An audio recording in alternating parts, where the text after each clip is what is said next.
Në kuadër të festave të nëntorit, nxënësit e shkollës nënvjeçare dëshmorët e Prishtinës në Shkodër zhvilluan një aktivitet festiv, ndërsa prezantuan edhe punime të ndryshme artistike në një ekspozitë të veçantë. Aktiviteti mblodhi së bashku nxënës, prindër dhe mësues, të cilët festuan të gjithë së bashku. Fëmijët performuan këngë patriotike, vallë dhe recitime, kushtuar figurave dhe ngjarjeve të nëntorit. Drejtoria e shkollës Erisa Rostemi vlerësoi pjesëmarrjen e nxënësve dhe punën e prindërve dhe të mësuesve, duke theksuar rëndësinë e edukimit të brezave me ndjenjën atë dhe dashurisë.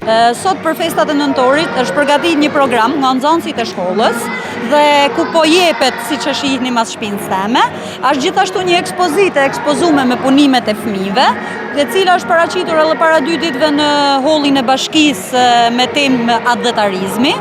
Fëmijët kanë bërë punime nga më të ndryshme me bashkëpunimin e mësuesve dhe të prindërve. Festa ku po shihni përfshin këngë, vjersha dhe muzikë nga rreth temës së festave të nëntorit, ku përfshin idealizmin, ku përfshin atdhetarizmin, pra tema të ndryshme rreth festave të lirisë. Aktiviteti u mbyll në një atmosferë festive, duke përcjellë tek të gjithë mesazhin e unitetit dhe krenarisë kombëtare.